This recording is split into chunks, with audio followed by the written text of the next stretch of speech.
Welcome, everybody. I'd like to call to order the Energy Awareness Commission for Tuesday, November 8th, 2022.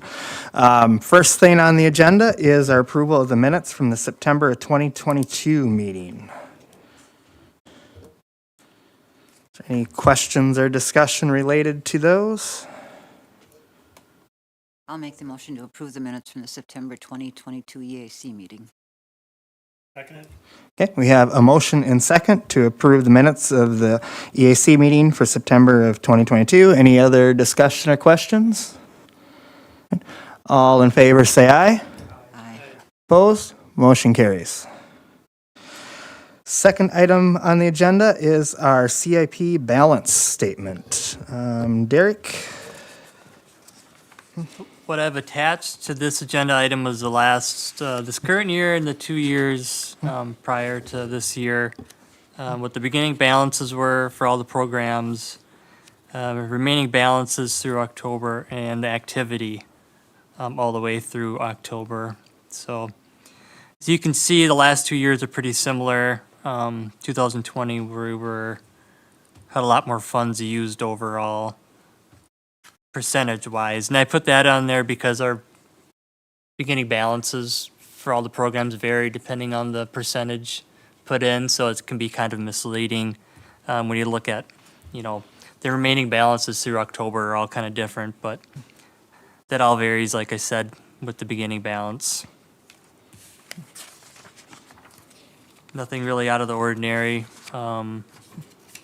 Considering the prices of everything nowadays, that we have over half the budget used, it's pretty good. It'd be nice if it was used a little more, but I think that will come this month, and next month we'll find out more and how all the programs fared throughout the year.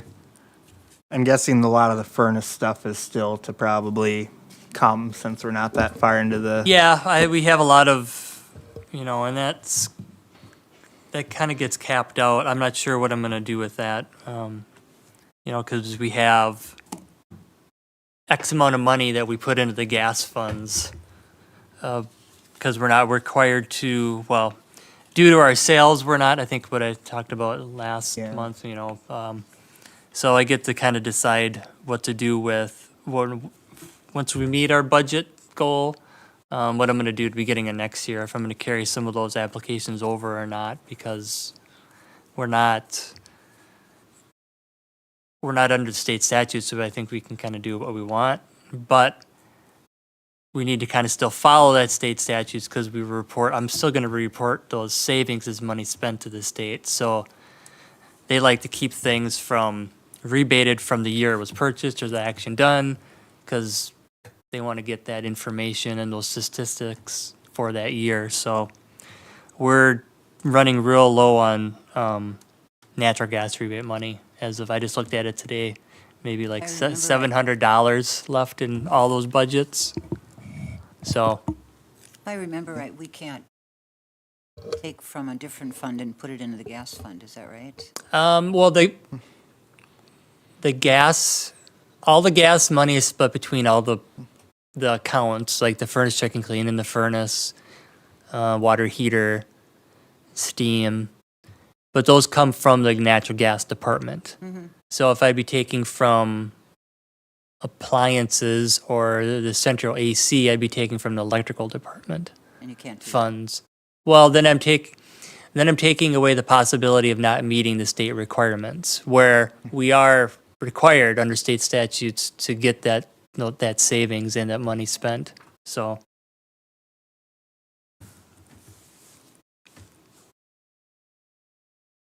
What is the third one from the bottom? Low-income programs, it says 10,000, and we've met that, so we can go further. What's it?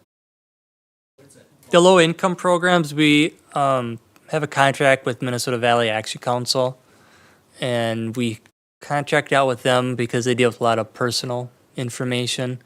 So what we do is we pay for up to a certain amount, which is for the most part 100% or close to, whether it's someone's air conditioner that goes out or appliances, lighting. So they'll meet with customers that meet the criteria and talk to them and go through their house and look to see if they need lighting and if they want lighting replaced. They look to see how old refrigerators are and other major appliances like that.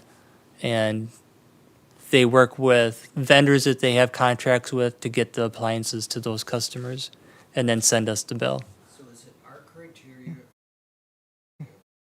meets It's theirs. theirs? Yep. And the 10,000 is contribution? It's based off of what the overall amount is put into these programs. So we find how much money we're going to be putting in based off of the revenue each of those departments, and then there's a percentage under state statutes that we need to look at to put into this type of program, which isn't necessarily, it's not mandatory, but it's highly suggestive that utilities have programs of this type, yeah. But they also dollars sources. Just Minnesota Valley Action Council does not. Well, I mean, they might have something, but this specific low-income program, that beginning balance is all from the utility. None of that is from the Minnesota Valley Action Council. but it's given lump sum, so to speak. Well, it's kind of there. It's there. We let them know in the contract, you have this much money for this year. And then they kind of look and tally it up as they get customers as well as what the remaining balance is. They try to, there's some years where there's a remaining balance of a few $1,000s. It's who comes to them asking for help and who they can seek out. So this was a good year. We used all the funds. So Does it make sense? Does it help the savings that gets reported to the state if more money is put in there, if there is money available? well, we meet the, Or is it just that? so there is a spending requirement on low-income customers Okay. within the state statutes. Between what a utility can just automatically put into the algorithm of how much, you need to spend, that's based off of what the county is, Okay. That's of what- that below that poverty line, which it doesn't change from year to year, but it's all around, I think, 30-some% of the county is factored into that. So each time I report to the state, so technically for each program, I can count that percentage as this percentage of this account is going to low-income individuals, which you can do that, but it balloons all the information really, which is why our low income spending for the years past seemed like it was more than what it really was, because you can factor in that percentage of individuals. As for the money, there's a dollar amount with all these programs that you try to, for the most part, put a limit because you want to try to capture the savings, which is why there's only some rebates. You spend $1,300-1,500 on a refrigerator or $800 on a refrigerator or whatever, and you get $40. That's because the savings we get back from that purchase is only so much. So then we need to spread that money out to capture those savings. So this low income program, we're paying like 100%. So we get savings, but the savings to the dollar given it's widely spread. So if we choose to, we can always go over this low income program if they have more people, because this would be a case where, as Mary Ellen had asked, I'm looking at that overall budget, so we can easily, even though there's not money, it's showing it's a negative 20 cents, we can still cater to those people if there's more. Okay. You know, we just would have to let them know. Yeah. I was just curious because with the increased cost of everything and then. Yeah, well, and that's, yeah. So, And they let us know throughout the year too, because the contract has stated amounts. But within a year, something may happen, which it did. I think last year, their costs from who they work with went up. So they had to get my okay that it was a beyond that range in the contract. okay. So. Would happen again this year. So within the next month, you know, I'll be contacting them to come up with, you know, I'll send them our contract or they'll send me their contract and we'll work out something and that will, you know, that's something that could have been on this agenda, but it gets kind of too close to that borderline. So that January meeting is when that more than likely is usually on the agenda of that contract with Minnesota Valley Action Council. Just a lot of things on here that prices.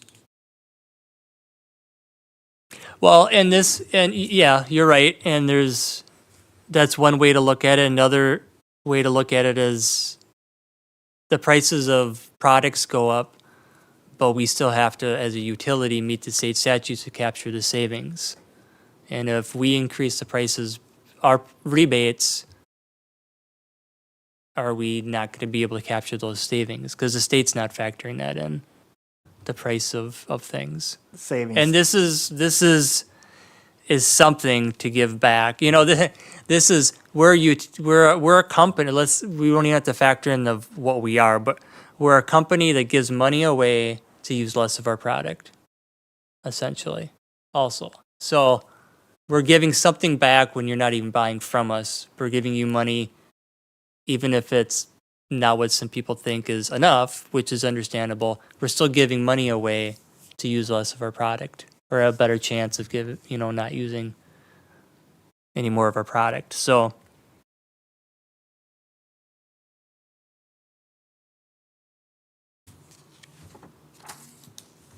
Okay. Any other questions or discussion?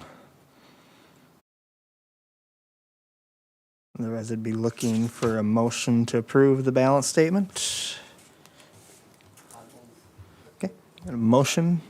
Okay, motion in second to approve the CIP balance statement. Any other questions or discussion? All in favor say aye. Aye. Opposed? Motion passes.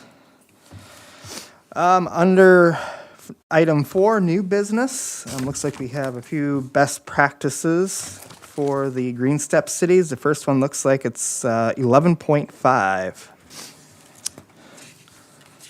So the next 3 actual best practices that we're going to discuss are all under best practice 11.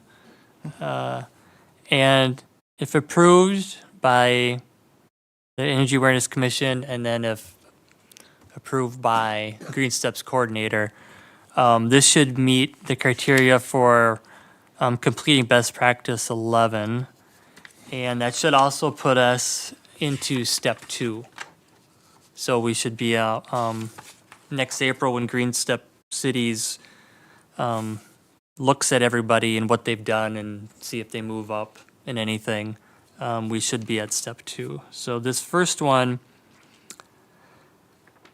is having to do with street gaps between streets and off-road trails, bike trails, and better facilitate walking and biking. So this is kind of similar to something we've done before, but this one kind of focuses on adding bike walking routes, transit routes that aren't just on a specific trail. This is kind of off-road, and that's why there's some pictures attached to this agenda item showing that, you know, from by the middle school, the old public high school on the back end, which is 8th, 9th south, all the way to the Highway 14, North Garden Street. That technically there's signage all along that way, along with, as the picture shows, and under the highway tunnel, so people don't have to cross the street. So that all meets the criteria for this best practice, which is 11.5.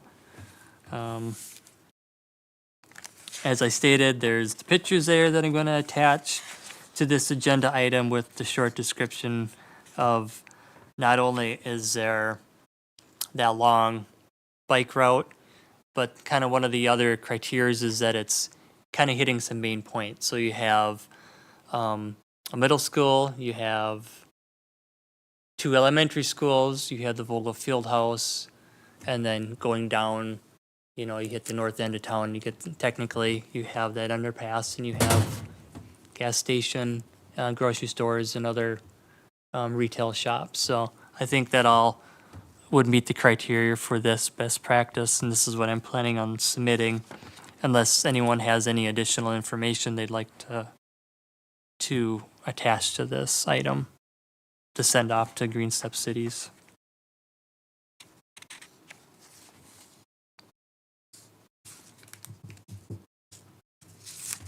So if there's no changes, what we approved is just the submittal of this. Yep, yep, And then we'll wait their approval. for Yep. submittal. right.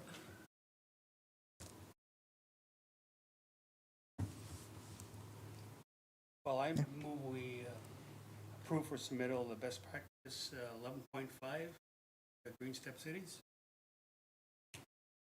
I have a motion and second to approve best practice 11.5 for submittal to GreenStep cities. Any other discussion or questions? All in favor, say aye. Aye. Opposed? Motion carries. Next up is best practice 11.6.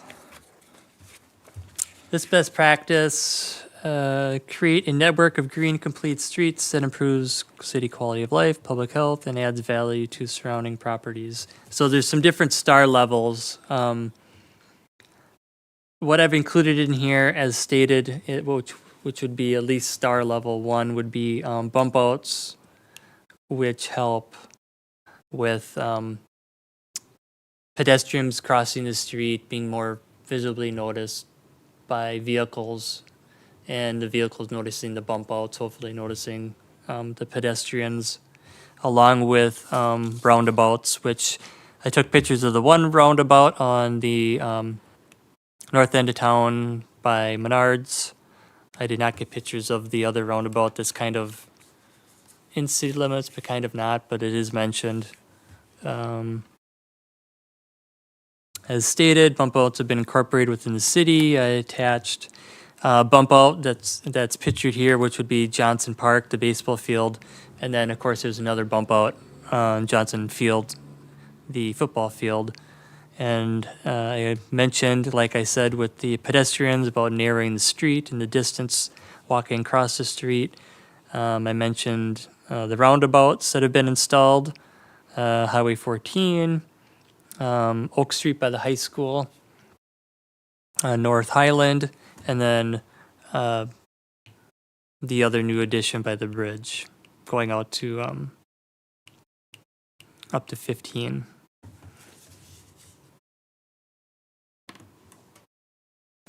So I don't know if this is necessarily 3-star criteria, but it meets the minimum criteria to get credit for sure. I didn't have the chance to look at this again, but I believe I heard they are working on doing a demonstration project on Garden down by like First or something, where they're going to test, I think, doing bump out or something.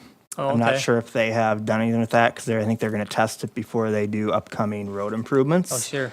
I don't know if that's something that's worth adding in here, or even how far along they are in the process. I just feel like I heard something in the last couple weeks that they were Okay. talking That was, where did you say that was? Garden I believe like it was on Garden Street. I want to say it was like First North First down by North, the okay. park down there, I believe. Yeah, I think I had heard something through Sure. the city council or something that there was some group seeking And that approval makes sense. for that. I mean, so that's, don't- Down traffic, Yeah, yep. And I think they were, I don't remember 100%, but I feel like the bump out was something they're talking about, but I think there was some other maybe things And that too, makes but I sense. You don't look- know that. You look at South Garden by the field house, you Yeah, at least have a lot more signage now, and you have kind of that, I don't know what it's called, but in between the roads where people can, yeah, walk, that little kind little of sidewalk. median thing in there Yeah, to. median, median, yeah. Yep, but And yeah, that's something we can definitely add to once it's completed onto this. okay. It's, something we need to remember. Yeah, And that's kind of, I think, some of the things too, going forward in the years to come, noticing more that's going on in the community, outside of things we've talked about in the past of, 2 or 3 years ago. Things like this to see, okay, I wonder if this is something that can fit into GreenSteps or something we've done in the past and that we can add on to. Derek, what's an elimination of slip lane? What's a slip lane?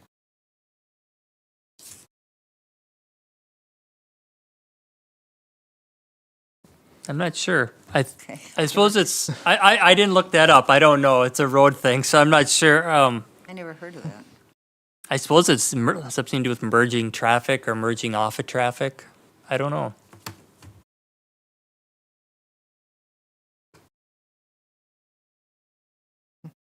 So for this best practice, for a certain star rating we're submitting for, is there a certain minimum number of roundabouts we have to comply? I did not know.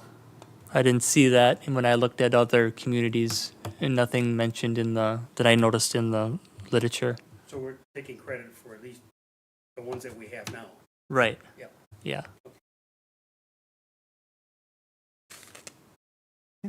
any other questions or discussion? I'll make a motion to approve BP 11.6 for submittal to GreenStep cities. Seconded? Okay, I have a motion in second to approve best practice 11.6 for submittal to GreenStep cities. Any other questions or discussion? Okay, all in favor, say aye. Aye. Opposed? Motion carries. Next item on the agenda is best practice 11.1 with the GreenStep cities. As I stated earlier, if all three of these are approved, this will complete best practice 11. This 11.1 is the mandatory item in best practice 11 that we would need to do, along with an additional 2, which is the last 2 items, agenda items that we discussed. So this is the best practice action that we definitely have to do, and that's for have the city have a resolution to develop standards, street policy standard, which was adopted in 2016, having to do with street projects. This is what they adopted. It meets the criteria of what they're looking for. Within this, it could probably, have different criteria within it to make it progress to a higher star level, I think. But that could come at a later time, or maybe I am mistaken that it does meet a 3-star level, but I think they're just, complete is in my overview for the star examples. There's a living streets policy, which we have a lot of trees and a lot of things in the median, so in this community. So that's something that maybe I could add on to this as a side note to them. Yeah, I think on that note, you could probably add like some of the stuff with Center Street because they have that median. Broadway has some of that Right. as well. But the living streets is a lot. I need to dig into that a little Yeah. more because I'm not as familiar with living streets. With my job in the utility, that's more on the engineering and public works side. So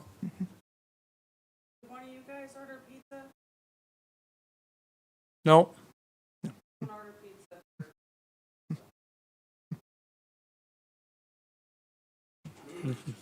We'll take it if we don't have to pay for it, right? All right, so any Anyways, yeah. other questions or discussion related to best practice 11.1? Okay, so we have a motion. Do we have a second? I second the motion. Motion and second to approve best practice 11.1 for submittal to GreenStep cities. Any other questions or discussion? All in favor, say aye. Aye. Opposed? Motion carries. Are there any commissioner comments or anything else? Otherwise, our next meeting would be Tuesday, January 10th of 2023. Otherwise, I'd be looking for a motion to adjourn. I'll make a motion to adjourn. Okay, motion. Second it? Motion and second to adjourn. All in favor, say aye. Aye. Opposed? Motion carries. We are adjourned.